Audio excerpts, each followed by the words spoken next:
back to another episode of the biggest transformation. We are just wrapping up week 5 inside of season 3. And up till this point, this cast of 12 people have lost 171.3 pounds. As of up until this weigh-in, we had Nakia, who's lost 17.2. Dana, 20.6 pounds. That was 20.6 pounds inside of 4 weeks. We have Bryce, who had hit the 30-pound mark last week. And so this week, I have a feeling some things are going to get shaken up. I have a feeling we have some people that are going to be making moves inside of the rankings. So let's go ahead and jump on with the cast, get the weigh-ins done, and see where they stack up.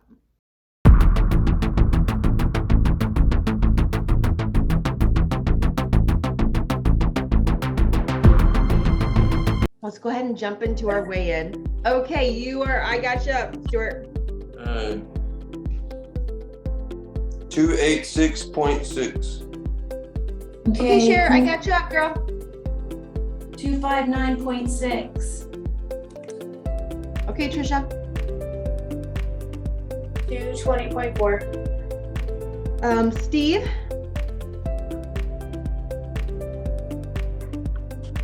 227.6. Okay, Abby.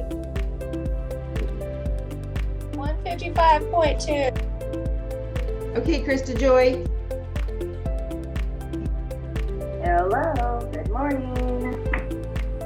Good morning. 225.6.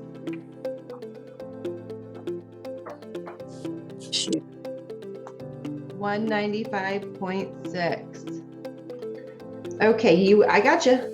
You're up, Nakia. 351.8. Go ahead, Bryce. 379.6. You're in the 370s? Yep. Oh my Good job. That's awesome. Amazing job.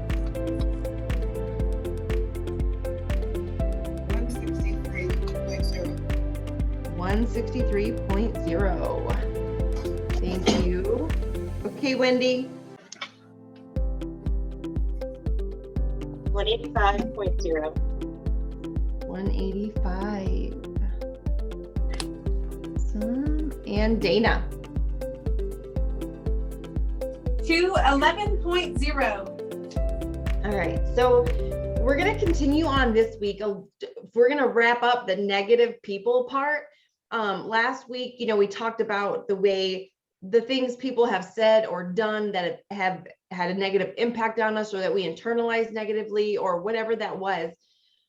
But if we don't learn how to stop that from happening, most people are limited by other people's words, is the truth of the matter. When I'm working with clients in different areas, whether it's weight loss, whether it's just regular success, and I'm working with other clients, it's so, I would say, shocking how many times it's other people's words that limits us. And our health and weight loss is one of those areas that everybody's got an opinion on our health. Isn't that crazy that everybody else can have an opinion on the size of our backside? And I used to be one that would have thought that when I started trying to get healthy, that when I started trying to, do something about my health, that everybody would have been excited that I was losing weight. I mean, I was a mom at 288 pounds. I was clearly at risk to leave this planet far earlier than I should have. So I thought that when I started trying to lose weight, everybody would have been like, wow, that's awesome, Carmen. That's amazing. That's good job. Everyone would have been supportive. But what I will tell you is that is not what happened. In fact, here's what happened. There's only one person in my life that has never doubted, never questioned, supported this weight loss thing unequivocally. One person. But I want to talk about the different ways that the different people you're going to deal with. So the first one is going to be the negative Nilly with your food. The first one's going to be the negative person when you're eating healthy food, when you're not drinking alcohol, when you're passing, when the football team goes out for a get together and they're all having burgers and beers and you choose to have a glass of water because just being a part of the group is important. And you don't have to have you get to a place where you don't have to have the food and the alcohol to enjoy yourself. People are going to say crap. Okay.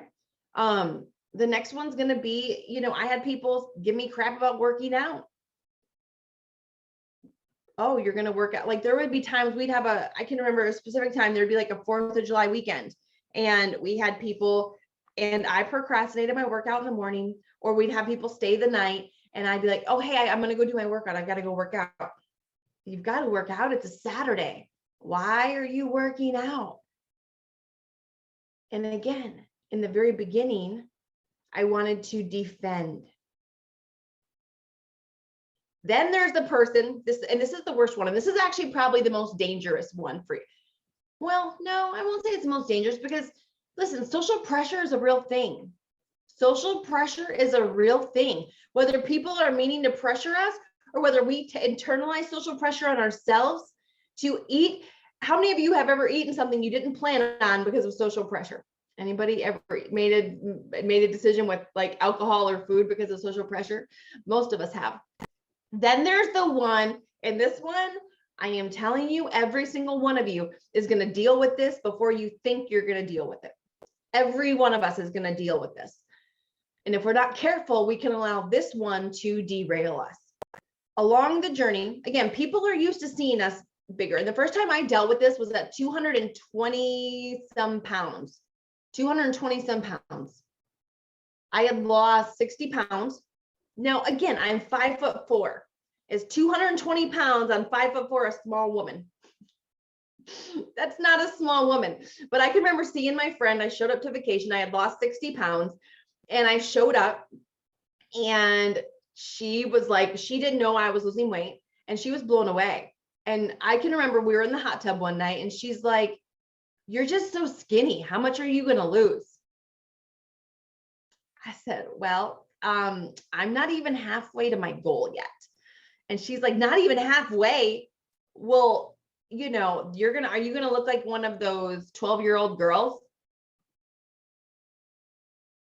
And in the moment I thought, because one of my fears as a bigger person was looking super skinny. I didn't want to ever get to the point where I looked like, I had a couple fears. I didn't want to look like a super duper like muscular bodybuilder, and I didn't want to look super skinny. I wanted to be, I wanted to have curves. I wanted to have a butt. I wanted to have a waist. I wanted to have boobs. I wanted to have all those things in my mind. So when she said that, it was like, well, no, I'm not, no. But again, what was planted? A seed of doubt. And from that point on, from 220 pounds on, all the way down to 128 pounds, it started to become a monthly basis. On a monthly basis, I would hear from somebody, when am I stopping? How much weight am I going to lose? I'm too skinny. Where else do you have weight to lose? What are you doing? Don't be greedy. How far do you really want to take this? The only person who never, and I can remember going to my husband, and he was the only person who never discouraged me. And I can remember going to him saying, babe, am I getting unhealthy? Now, mind you, I'm watching my BMI on a freaking scale. I'm watching the number that tells me my BMI is 30%, 25%, 22%. There's no way you're freaking unhealthy at this BMI. And so at 220 pounds, when someone would say, oh, you're skinny. Now, listen, was I skinny at 220 pounds? No. But the worst thing about success is a little bit. 98% of people stop short on their weight loss journey. Hear me. 98% of people start a weight loss journey and they stop at good and they never get to great. They stop before they get to their goal because of other people. We take on those words and we go, oh, I'm 220 pounds. They're saying I look skinny. Never aligning what they said with the truth. Never saying, is that true? Now, sure, did I look better at 220 pounds than I did at 280? Sure. But if anybody saw me that didn't know me, would they look at that 220 pound, 5'4" woman and go, oh, she's skinny? No, they never would have said that. Nobody else could see where I was going. I knew where I was going. But hear me, if I did not know where I was going, I would have been influenced by all these other opinions, thoughts, suggestions, words of this chatter that all the opinions people want to give on healthy, unhealthy, how I'm losing the weight, what I'm doing, when I should stop, when I shouldn't stop. And here's the part that ticks me off. All these people that had opinions, and everybody had them. Nobody, when I was gaining weight, pulled me aside and said, everybody wanted to stop and tell me when I should stop losing weight. But when I was gaining weight, getting up to 288 pounds, nobody actually pulled me aside to my face. They talked behind my back, but nobody pulled me aside and said, hey, Carmen, do you think you should put down the donut? You have 2 small kids and eating that isn't probably healthy for you. So nobody had the balls to say that to my face when I was gaining weight. But all of a sudden, here I am losing weight, and everybody all of a sudden has these big old cojones to say this to my face. Oh, you should stop. Oh, you look too skinny. Oh, da, da, da, da, da, da, da. But if you don't know where you're going, you won't get there. If you don't know where you're going, you will go where they think, and they meaning everybody else around you, because everybody's got opinions on your success, how you should do it, when you should stop, how big success you should get. Don't get greedy. All these things, everybody's got opinions. What is your opinion? Because that is the most important one, but it starts with you believing it. And as you're on this journey and people want to speak their stuff, it's really as simple as, let's just say, you know, Nakia, I'm going to have you help me out with this. So I'm out and about, and Nakia is going to give me some junk about what I'm eating. Oh man, Carmen, you have got to try this. It is the best. They fry it twice, double dip it, cover it in cinnamon and brown sugar and whipped cream. Oh, it's the best. You've got to give it a shot. Girl, that looks amazing. I'm good right now, but thank you. I don't even need to say, you know, I can't have that. I'm choosing not to have that. You know, I could have it, but I'm eating according to my goals. You know, I'm doing this biggest transformation thing, and that's not on my food list. That's defending. That I don't diet, I eat according to my goals. That's my mantra, right? Right. But listen, that's so good. When you say that out loud, it's still defending. It still opens up the door for them to argue with you. And now you're put in the position to have to be like, okay, give me another one. Give me another food one. Give me another one. Oh, but your grandma made this. She made it just for you. I know it's 4,000 calories a bite, but I mean, you can just take one bite, can't you? Girl, yes, if I take that one bite, I'm going to open the door. I am good right now. I just keep it light. I don't go down their trail. I don't even go down that path. Okay. No is a complete sentence. Yeah, I'm good. Thanks. No, thank you. I'm good. I'm good. Oh, it looks amazing. I am good. Okay. Oh. Okay, give me one about, I'm looking skinny. I'm looking too skinny. Ooh, Carmen. Wow, girl, how much more are you going to lose? Like, you're starting to maybe look a little bit sickly. Are you okay? Wow, that was rude. Okay, how are you doing? Listen, if someone's going to say some rude, blank stuff, oh, I'm starting to look sickly, I'm not even going to go there. I'm not even going to dignify her rudeness with a, well, I've only got 10 more pounds, but I'm working out and my BMI is this, and here's what this says. No, That is freaking rude. You walk up to somebody and tell me I'm looking sickly. I'm sorry. You didn't tell me 100 pounds ago, oh, you're looking fluffy, put down the donut, chick. Oh, and now you're concerned? You take your concern somewhere else, girl, honey. I'm getting kind of worried about you, like with everything going on right now. Like, I just want to make sure you're okay.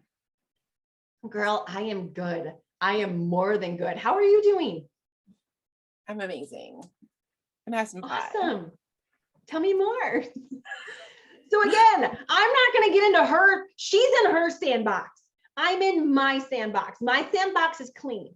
I call most people's sandbox is a litter box because they're over there crapping in it. I'm not going to go get in her litter box. I'm going to stay in my clean sandbox. When you start combating and you start getting into their sandbox and you start, well, 20 more pounds, or I'm halfway there, or you don't see me naked, or you start going down there, you are only planting seeds of doubt in your own freaking brain.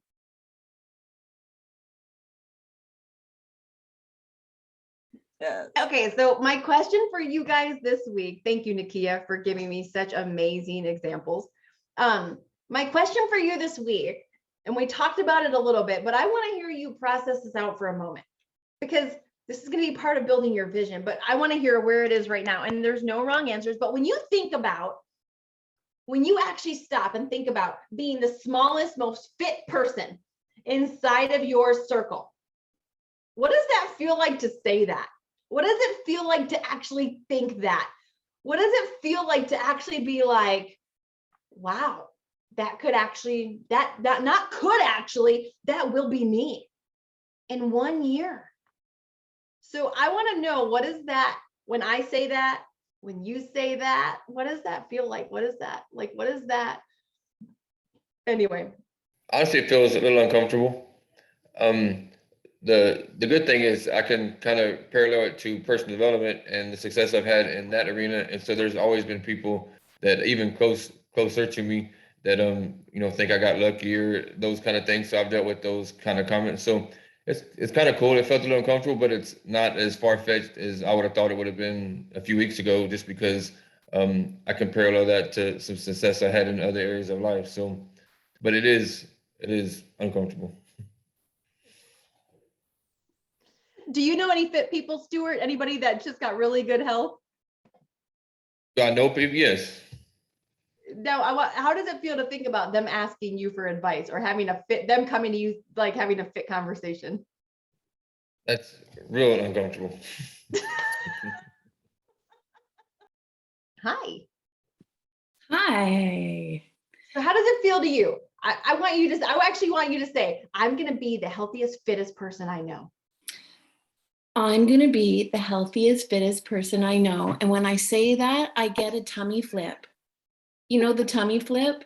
That's what I get. I get little butterflies in my tummy. Like, it's really like of excitement, I think. And like, then you close your eyes and you kind of see that person. And yeah, it's the same when I step on the scales. Even if I'm down like half a pound or whatever it is, you get the tummy flip because it's like, I'm one step closer to that vision. So that's how I feel. It's the tummy flip and the butterflies in the tummy. When I think about it, Yeah. I'm excited to get there and like I want it right now. And I know that that's not possible, but and then I kind of get freaked out a little bit, wondering, am I going to get all the way? Am I going to be able to do it? Am I really going to be able to do it? But it's exciting. And I can't wait to feel that skinny again that I, when I was a size 3. That's pretty cool. You said something about, going from good to great and having the vision to get to great. It kind of struck a chord with me. I started this competition, whatever you want to call it, this group at 251 4 months before, I had been my lowest ever at 212. But I think I've used this term before, that pretty much from 250 down over the last 2 years, where I've been most of the last 2 years, it's like, compared to the rest of my adult life, it's like playing with house money at a casino. You already feel like you've won, and you're doing better than you've done for most of the last 20 years. Years ago, I would have been almost uncomfortable with that question. I wouldn't have even been able to think about it. But I guess now, I start to look around, and, I'm 40 now. I start to look around, in the 220s, in the 210s, even when I've been down there, and you start to look around to your right and your left at your peers, people your age, and suddenly you're thinking to yourself, you're doing okay compared to a lot of folks who are just kind of going through the middle age, getting a little fluffier, to use your term, every year. And so it is something I've become more comfortable with, and it's kind of a goal of mine, because I spent most of the time between about 18 and, or really before that, just being, the big guy. That I spent so much of my life being known as the big guy, the chunky guy in the group, that it would be kind of cool to be on that other end, and the person that people come to for advice, and not for ego, but for just to inspire. I'm not a big rah-rah person, but I do like to lead by example, and I do like to be the example, and I like to inspire and help other people get to where they want to go. That was really good, Steve. And I love that. I agree with that, leading by example. So I think thinking of being the healthiest, fittest person in our group, to me, I feel like it's peace. Not because of a competition thing, but I have a lot of friends that are in the same boat as I have been. You become like who you surround yourself with. And so a lot of people in my group, I would say most of them, obsess over their weight, but they don't really do anything about it. So they're relatively healthy, most people would think. But they never really get to the place where they're fully satisfied with where they're at health-wise, where they're at size-wise. It's always, they're always feeling a little bit less than, which is stupid. And it sounds maybe a little bit shallow, but I feel like being the healthiest, fittest person in our friend group would be peace to me, that I could lead by example, and then they could see how I maintain it, that it's not 100%, veggie sticks and chicken all the time, that they can get to a place to find peace too, to just do it and not constantly be consumed with thinking about, oh, how am I going to get these 20 pounds off? That's right. When I think about being the most fit person, it seems like a dream. And that has definitely never been something that I even would think about doing and being. And I have, in my family, I have some very fit people in my life. Very, very fit. Doing marathons, doing, racing the Birkebeiner every year. My dad and lots of my family do the cross country ski race. And, I have very, very fit people in my life. And that seems so weird to think about, that I could be one of them. And I guess I never even thought about being fit. Like, I've absolutely thought about being healthy, and I've talked to my girls about how this is a journey to being healthy, not being thin. But being fit, and I really like exercising, and I really like how I feel. So I don't know, I've just never kind of put the two together, that would be something I could do and be. Again, because I've been working on my personal development for 13 years been up under Coach Danny Johnson. Over the years, when I was making that change, I pulled away from people because they used to talk about me. But now, because they used to say she's different, what's going on with her? And I pulled away. But now that I feel where I'm going, I'm going to have abs, to have a flat stomach, to have abs, to be in a size 6 again, to feel healthy, to eat healthy. I feel so amazing. And here's why. It's because I can be an example to my family. I can be an example to my friends that whatever you put your mind to, whatever vision you have for yourself, you can do it. And that makes me feel so amazing. And in this point, I don't pull away when people say negative things to me.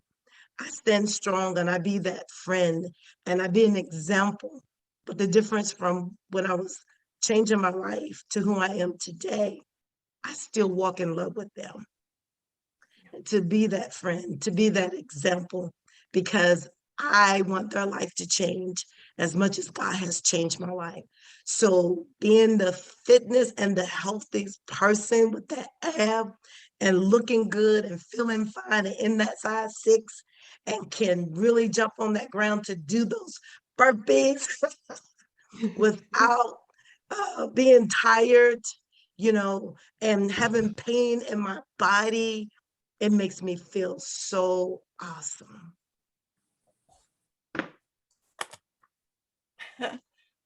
I am becoming the healthiest, fittest person I know right now. And so when I get there, I know it's going to feel amazing. I already feel amazing. It is already a foregone conclusion that it is happening. I've had instances in my life where I've lost significant amount of weight. What you said today is so true that, like when we're, for me, because you said, you remember being a quote reasonable size in I was a size 10 in the 4th grade. Okay. So I have always been the fluffy girl, right? And so it had become part of my identity to be the fluffy girl, and this transformation right now to not seeing myself as a fluffy girl, as becoming the healthiest, fittest person in my friend group. And just to see that as I share, the people around me share their journeys. My husband has started to lose weight just because I do the meal plan. So he's like, okay, I'm gonna eat what you're eating. And he's dropping some LBs. I'm like, okay, good for you. That's awesome. So I have my support system there. And I've lost in my life, I've lost like 100 pounds and slowly gained it all back. And I was thinking, as you were talking about what people say, because I got down to the mid 200s, and since I'm tall, that looks good. Like I was still considered probably obese. I don't even remember, it's been so long ago.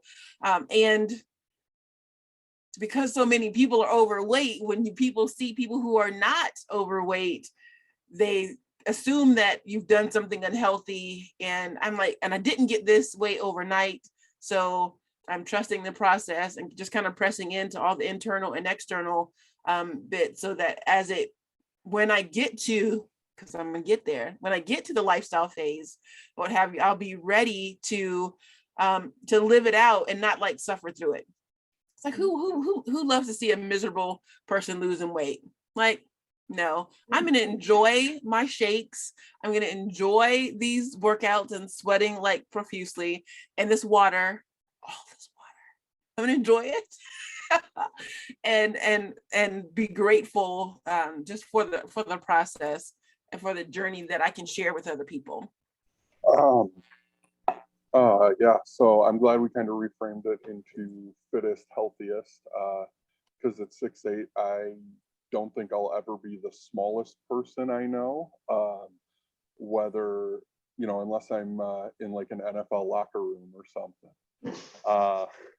it's just a fact. I mean, my goal weight is more than what Steve started at. So I know I'm not going to be, the smallest person I know. So but the fittest, healthiest person, that's, that will feel amazing. You know, right now, I think I'm the person people ask about fitting this in my mouth or in my body. So it's not quite the same. I think about the eating habits that I've developed just as, in high school. I mean, the first time I had Chipotle, I was a freshman in high school, and one of the seniors was like, "Oh, I'll pay for your second burrito if you can finish both of them." I was like, "Oh, of course, I'm going to try and impress the senior football player with how much food I can eat." And of course, I did it.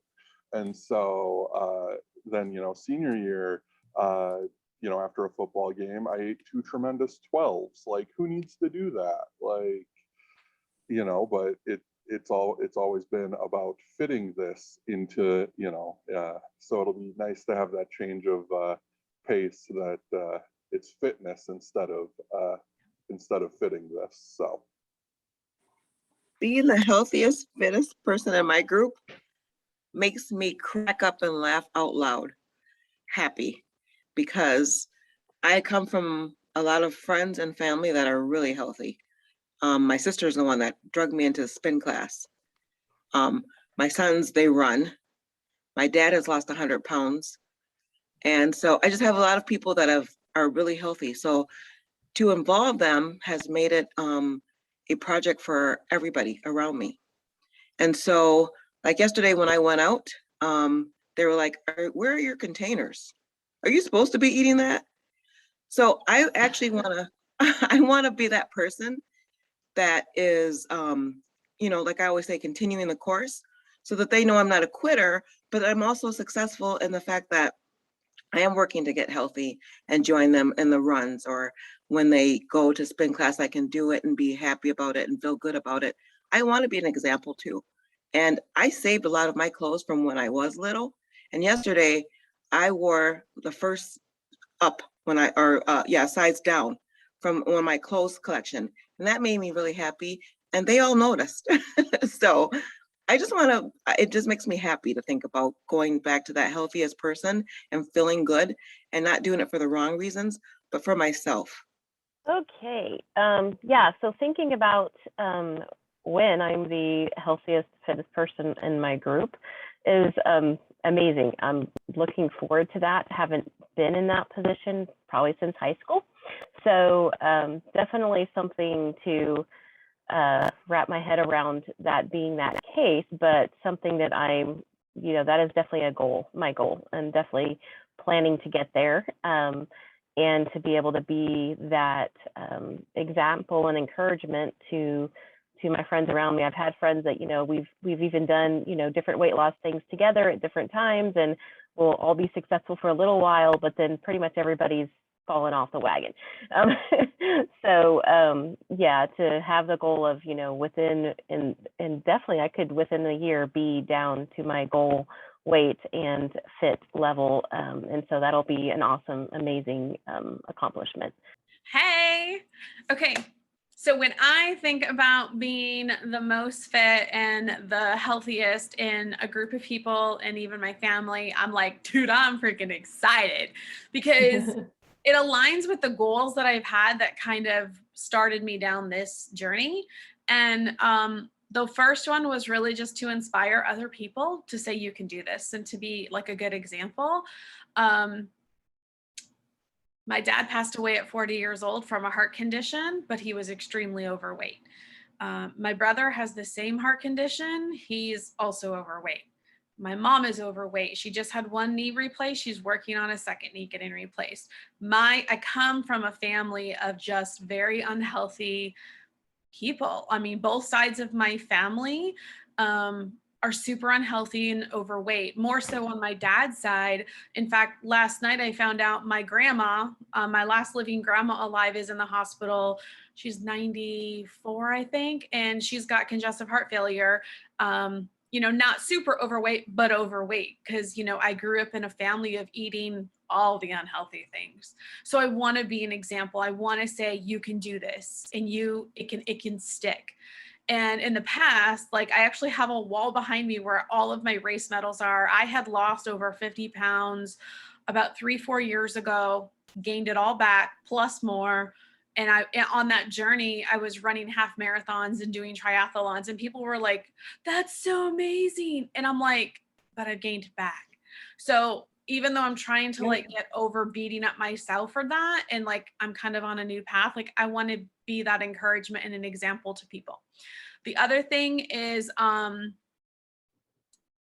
of with that being an example is, and I know, I think it was Nakia, it could have been Tammy, somebody said it in their declaration, is that, dude, I freaking want to be the end of generational curses, because seeing my dad pass away at a young age, he was only 40 years old. I was 9.5 when my dad passed away.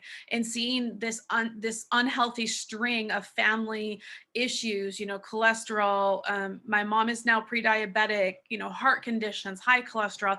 I want to be the end of that. I'm done with it. And I want to say, this is a hard line. This is a hard stop. It ends with me. So good. So good. And listen, as we are coming into week 6, which is the craziest thing in the world, by the way, that we are almost halfway through this phase of the competition. This is where we have to start watching out for old habits to pop back up. This is where we have to start watching out for self-sabotage. This is where we have to start watching out for that little voice that whispers in your head saying, you deserve a cookie. You deserve to have this. Oh, just have a piece of bacon. All those past things, because listen, as we continue on, excitement starts to wear off. And when excitement wears off, we will never always be motivated. So we must learn to be disciplined. And this is where we start relying on that self-discipline. This is where we start relying on that willpower muscle that we are building, because we're never always going to be motivated. We're never always going to be excited about something. And although weight loss is simple, it does take work. So this week, in this 6th week we're coming into, I want us to make sure we're focusing on doing the work. I want to make sure we're really being diligent and intentional with our food, with our water. If the waters start to slip a little bit, this is where we pick it back up. And to really be intentional with building that vision of knowing where we're going, and knowing that our past doesn't mean nothing, that our past does not equal our future, knowing that we are no longer on the sidelines complaining about what we have and wishing and hoping for something else. And I hope you realize that. I hope you know that you every single week, every single day, you're taking steps towards your future. You're taking steps towards that person that you're becoming. And you're not hoping for a change. You are making a change. And in that process, you are inspiring people around the globe. Think about it. Each one of you are here because you were inspired by somebody else in one of the former seasons to make a change. You were inspired by them to change your life. And that's what you're doing for other people. You're giving other people hope, a reason to believe again that if you can, so can they. And so, awesome freaking job. Really quickly before we end, I want to go through the standings. Drum roll! This week's standings. In total, as a group, you lost 38.5 pounds.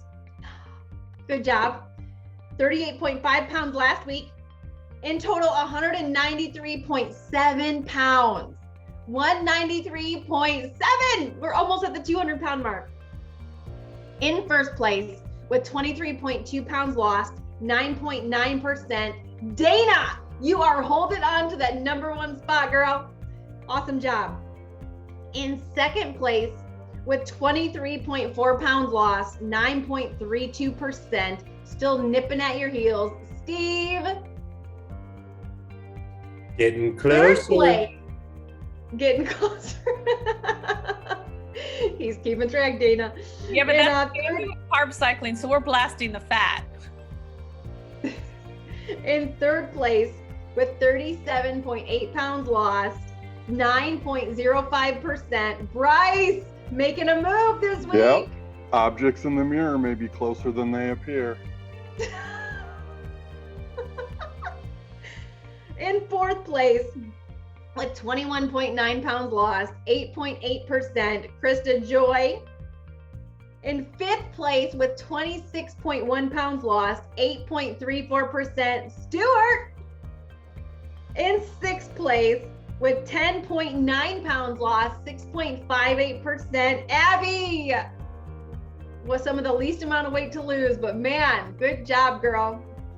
In seventh place, with 10.3 pounds lost, 5.94%, Lori. In eighth place, with 22.2 pounds lost, 5.93%, Nakia. In ninth place, with 10 pounds lost, 5.12%, Wendy. In 10th place, with 11 pounds lost, 4.85%, we have Trisha. In 11th place with 8.3 pounds lost, 4.07%, Tammy. And in 12th place with 10.8 pounds, 3.98%, Cher. You know you're all kicking butt when 12th place has lost 10.8 pounds in 5 full weeks. That's pretty amazing. Like that's the like, anyway. You know you're in a kick butt bunch of people when those are the numbers. So amazing job, awesome job.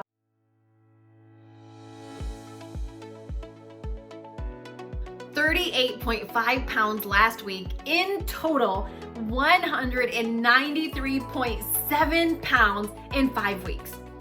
That is crazy to think that these 12 individuals started just 5 weeks ago. Some of them hoping this would be the answer to some of what they prayed for, hoping, wishing, believing, but to actually see them shrinking every single week. To see that Bryce has lost 37.8 pounds, Nakia 22.2, Stuart 26.1, Steve 23.4, Dana, who has held down the first place spot with 23.2 pounds. I mean, freaking incredible. So make sure, if you have not, to smash that like button. Make sure to leave an encouraging comment down below. And if you have a social media account, I want to invite you to share this video. We live in a world that needs inspiration. We live in a world that, especially in today's day and age, inspiration is needed now more than ever. And just by sharing this could give somebody else who's struggling with their weight, somebody else who believes that they're big bone, just like I did 8 years ago, who believes that this is just my lot in life and there's no hope. To watch these 12 individuals could give them hope that their dreams are possible. And so thank you so much for watching. Make sure to join us next week on another episode of The Biggest Transformation.